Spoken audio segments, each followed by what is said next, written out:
Y con respecto a la pelota quieta, estaría bueno que tú que analizás, que hagas un análisis quizás, y te lo encargo, que sé que tienes una página de YouTube y que escribes también, que revises toda la cantidad de jugadas de pelota quieta que hemos hecho en todo este tiempo y la cantidad de veces que han estado en ventaja los jugadores.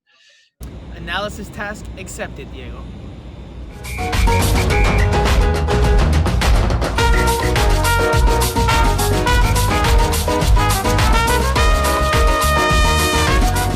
Hey, what's up everyone, and welcome to the latest edition of Miami Total Football.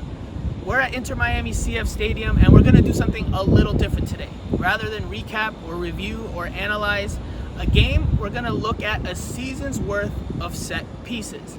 Now, why are we going to do this? Why did Diego Alonso task me with that in the video you saw previously?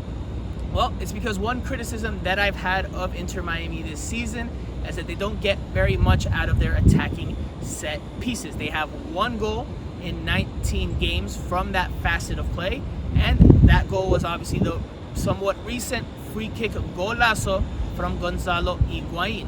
Other than that, the team has not done a good job, in my opinion, of making set pieces count, and I think the proof is in the pudding. Again, one goal in 19 games is not a very good output, is not very good production. I think there's things that need to be fine-tuned and changed there. Now, when I've asked Diego Alonso about it, he has chalked it up to mostly bad luck or misfortune, and that he believes that they've done it mostly well over the course of the year, that it just needs some fine-tuning to get those goals coming. Now, obviously, this is a facet of play that helps teams win games or draw games that maybe that they're struggling in. You know, a 0-0 game or a 1-1 game, but there's not much from the run of play, or maybe the players in the team don't have it on that day in the attack. But if you can get a set piece goal, that can obviously change the momentum of the game, the direction of a game, and help open up defenses a little more, force the other teams to come out and play, which can then lead to more goals. I think not being able to score from dead ball situations and set pieces is part of the reason why Inter Miami has only scored 19 times in 19 games this year.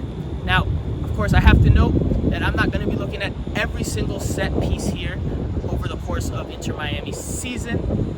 I can only go off of the MLS highlight packages that the league releases to us media members after every game. So not every set piece will be included.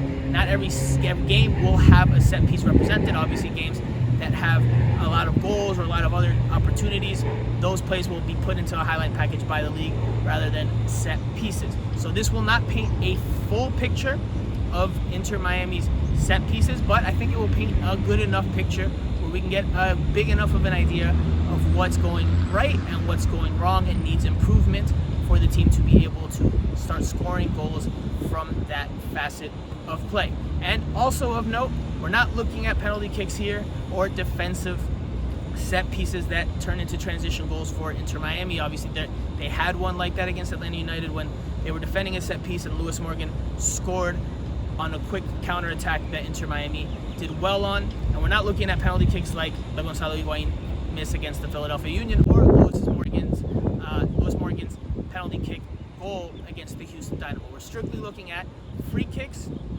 and corner kicks. So let's get to it.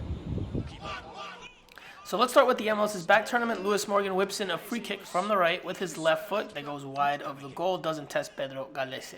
Now later in that game, Lee Nguyen takes a free kick from the left with his right foot, puts it near the top of the 6-yard box, and Jay Chapman puts it just over the crossbar.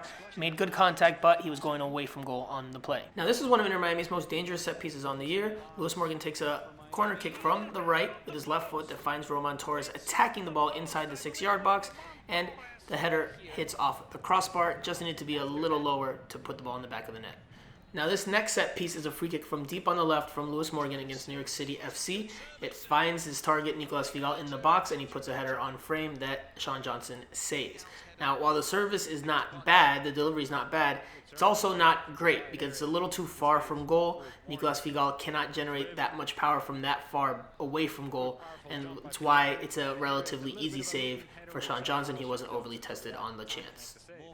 Now this next free kick comes from Lee Win, who puts a shot on target against Nashville SC, but the shot is too close to the center and is a relatively easy save for Nashville SC goalkeeper Joe Willis, who pushes it away.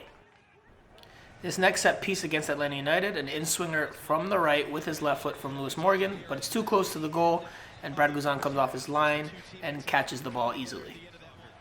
Later in that game, Lewis Morgan sends in a corner kick from the left with his left foot, finds a wide-open Victor Ulloa, who heads the ball to Leandro Gonzalez-Pires, and the center back somehow puts it over the crossbar. A little unlucky there, a well-drawn-up play. You'd think Leandro Gonzalez puts that in more times than not if it happened again, but on this one, the finish just wasn't there. There's one more from this game, a left-footed in-swinger from Matias Pellegrini on the right, and the corner kick finds Juan Agudelo about 7-8 yards from the goal, and he snaps it towards the back post, but can't put it on frame. Delivery was decent, and the header was okay. Contact was made, but not enough accuracy on the attempt from Agudelo. This next free kick comes from rookie forward Robbie Robinson against Nashville SC. He takes a shot with his right foot, tries to go to the far post, and pushes it just wide of the frame. It was close, but it lacked accuracy and pulled wide of the goal and wide of Joe Willis, who seemed to have the angle covered nonetheless. Robinson could have opted to try to go up and over the wall, but decided to go low and couldn't put it away. This next set piece comes against Orlando City. It's a left-footed in-swinger from Lewis Morgan from deep, and the service is not that great. It's a little bit further back. It doesn't go forward into the player's momentum. An Orlando City player eventually tries to clear it out. It falls to Breckshay, who gets a look on goal, but a last-ditch tackle prevents his shot from finding the net. This next set piece is a good one. A left-footed free kick from deep from Lewis Morgan finds a streaking Leandro Gonzalez-Pires in stride, but an alert Brad Guzan rushes off his line to stop the danger and the shot. This next free kick against the New York Red Bulls comes from Lewis Morgan. He takes it from deep on the right side with his right foot and finds Leandro Gonzalez-Pires at the top of the box. He makes contact but can't put it on frame and asks for a penalty kick for a push. This next free kick is again against the New York Red Bulls, this time in the road game, and you know how it ends. Gonzalo Higuain sends it into the goalkeeper's post with power and placement for his first goal as an Inter Miami player and Inter Miami's first set-piece goal of the year. Obviously, the shot comes with a lot of pace, a lot of velocity, but the placement is also very good. Surprises David Jensen, who can't get to the ball because of how well it's placed. A great first goal for Gonzalo Higuain, a great first set-piece goal for Inter Miami. This next set piece comes from Lewis Morgan on the left side. He takes a right-footed curler and finds Leandro Gonzalez-Pires at the top of the box. He gets held and a penalty kick is awarded for Inter Miami. Gonzalez-Pires made a good run and looked like he was going to make contact, but the hold prevented him from doing so, and a penalty kick is awarded as a result. Good service, puts it in a dangerous spot. Lewis Morgan and Leandro Gonzalez-Pires makes a good aggressive run to try to find it and put it into the back of the net. Just wraps his arms around him. I mean, there's no way that's not going to get called. The next free kick we see will come from Gonzalo Higuain against Atlanta United. A well-drawn-up play from Diego Alonso and the team sees Matias Pellegrini touch the ball and put it in play. Gonzalo Higuain then fires a shot that gets deflected and goes wide of the right post. The final set piece we'll see is a shot that tries to get put on frame from Lewis Morgan and his left foot, but it goes just over the crossbar and rolls off the net essentially. Not a bad shot, but it lacked a little bit of precision and goes over the bar. So we've looked at a lot of set pieces and we've looked at a lot of dead ball situations. And what are the biggest takeaways? What are the key takeaways? Well, for me, there are a few. There's some good things and some not so good things. So let's start with the former, and that is Lewis Morgan's service and his delivery. It doesn't seem that his set pieces and his delivery is all that bad. It seems like he puts the ball more often than not in good spots in that 6 to 8 to 10 yard area in the penalty box where you want the ball at, so that the keeper can't come out and collect it too easily, so that he stays more on his line and gives your players an opportunity to head the ball on frame. Now again, it must be noted that these plays that we just looked at are part of the highlight packages that MLS releases to us on the media side after matches, so you're not going to see poor set pieces in these packages, right? The poor set pieces that lead to nothing don't normally make highlight packages or highlight reels.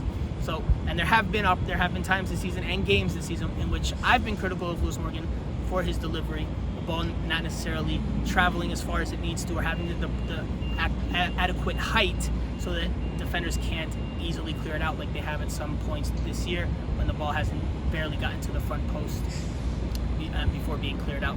But again, on the whole, overall, it doesn't seem that Lewis Morgan's set pieces are the root of the issue or the root of the problem. It seems like there's a bigger issue and room for growth in terms of getting on the end of things. So first it starts with the aerial threats in the box, and there just don't seem to be very many in this team. Inter Miami's only recurring threat in those plays we just saw was Leandro Gonzalez Pires. He was the only player that consistently or somewhat regularly was able to get away from his mark enough to create danger or create a threat or try to get ahead onto things to really provide Inter Miami with a danger man on that facet of play, or in that facet of play.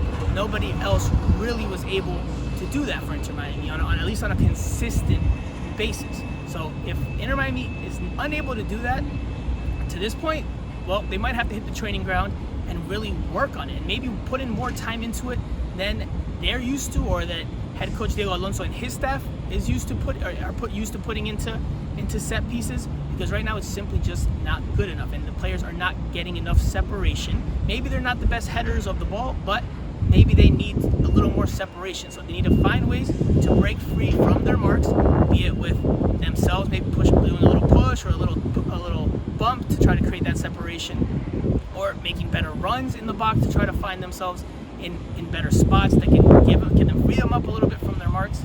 Or maybe Diego Alonso needs to draw up even more plays to try to help free his set piece targets from their defenders and from their marks, because if they can't do it on their own, if they're not able to regularly, or they don't know how to regularly create that space from a defender, then maybe you can draw plays in which there's picks or players that stand in the way of their teammates' marks and just serve as decoys, so that helps to free up a run or give up another player that much space or that much time to try to feel comfortable enough to put the ball on target. Maybe it doesn't even end up in a goal, maybe it ends up in a shot that gets saved for a rebound and potentially a goal after that.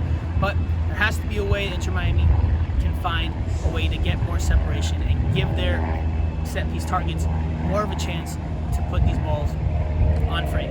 Now the second room for criticism, the second room for growth, is the team doesn't really seem to have a set piece shooter. Now obviously that is a tricky skill. It is not a skill that everyone has. And we did see Gonzalo Higuain score off a free kick against the New York Red Bulls, and it was a golazo. But that's still a small sample size. We don't know if Gonzalo Higuain will be that recurring threat, that recurring danger man in terms of putting the ball on frame. But we'll see if he does once there are more opportunities to shoot from free kicks. Obviously, before his arrival, Inter Miami didn't put very many shots, or didn't try to put many shots onto goal. They seem to elect to prefer to put the ball into the box, to whip it in, to try to find targets in the area. Lewis Morgan didn't take very many shots off his set pieces. And even when he or Lee Nguyen or Robert Robinson did, it didn't overly test the opposing goalkeepers. Nothing that really made you say, wow, what a save, or wow, they hit the crossbar, that's unlucky. Just hasn't been good enough. And again, this is a quality that can be worked on, but is also somewhat natural. There are players that just have the natural ability to be able to hit set pieces, and there are players that don't have that ability and that have to work on it a little bit more to be serviceable in that regard. It doesn't seem that Inter Miami has anyone that is a natural at taking free kicks, so again, they might have to put in a lot of work on the training ground, maybe more work than is usual, have players stay after training and work on putting the ball into the back of the net, because obviously it's a tricky skill to put the ball over the wall and under the crossbar. It has to go up and down, the balls go up and down, and that's not an easy thing to do. And then you have to take into consideration things like where you are on the field, centrally, on the right, on the left, if the wind's blowing like it is here. So that's something that Inter Miami has to work on, has to put in and devote maybe more time than it has to this point to really try to improve in that facet and improve their overall set piece danger and threat. But that about does it for now. What do you think of Inter Miami's set piece struggles? Do you think it's a case of Lewis Morgan's delivery not being good enough? Do you think it's a factor of the players not being able, or the intended targets not being able to create enough space and separation from their marks? Or do you think Diego Alonso is not drawing up or coming up with enough creative ways to find space and chances for his players? Let us know in the comment section below. And as always, please don't forget to like, comment, share, and subscribe.